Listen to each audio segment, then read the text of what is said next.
నేను ప్రత్యేకంగా కొన్ని విషయాలు మీతో చర్చించడానికి ఇక్కడ వచ్చాను. నాకు శాప్ చైర్మన్ గారు రవినాయుడు గారు మెసేజ్ పెట్టి ఇట్లా నేషనల్ స్పోర్ట్స్ డే ఉంది, మీరు రాగలితే బాగుంటుందని కోరినప్పుడు నాకు అనేక కార్యక్రమాలు విశాఖపట్నంలో ఉన్నా కూడా లేదు, యువకులతో నేరుగా నేను మాట్లాడాలి, వాళ్ళు ఎదుర్కొన్న సమస్యలు తెలుసుకోవాలి, ఒక స్పోర్ట్స్ అనేది గ్రాస్ రూట్ మూవ్మెంట్ గా ఎలా ఏర్పాటు చేయాలి అనే దానిపైన తెలుసుకునేదానికి ఈ రోజు నేను మీ అందరి ముందర నిలబడటం జరుగుతుంది. పెద్దలు రాంప్రసాద్ రెడ్డి గారు ఆయన ప్రసంగంలో చెప్పారు, మేమందరం కూర్చుని కేబినెట్ మీటింగ్ లో స్పోర్ట్స్ గురించి గౌరవ ఉప ముఖ్యమంత్రి గారు పవన్ అన్న గారు కూడా చాలా స్పష్టంగా స్పోర్ట్స్ ని ప్రమోట్ చేయాలి, ఒక గ్రాస్ రూట్ మూమెంటం క్రియేట్ చేయాలి. ఇప్పుడున్న పిల్లలందరూ ఎక్కువ యూట్యూబ్ కి, ఇన్స్టాగ్రామ్ చెప్పమంటారా లిస్ట్ అంతా, పబ్జి, ఈ అన్నిటికి అలవాటు పడి అనేక వ్యసనాలు కూడా వస్తున్నాయి. దానికి ఫుల్ స్టాప్ పెట్టాలంటే ఒక గ్రాస్ రూట్ మూమెంటం అనేది క్రియేట్ చేస్తేనే సమాజంలో మార్పు వస్తుందని బలంగా మేము అందరం చర్చించాం, నమ్మాం. అందుకే చూస్తే గౌరవ మంత్రి గారి నాయకత్వంలో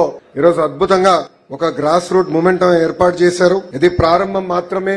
24,000 మంది యువకులు దాదాపు 10 స్పోర్ట్స్ లో పాల్గొని జిల్లా స్థాయి నుంచి రాష్ట్ర స్థాయి వరకు సుమారుగా 462 మంది విన్నర్స్ ఈ రోజు మన ముందల కూర్చుంటాం జరుగుతుంది.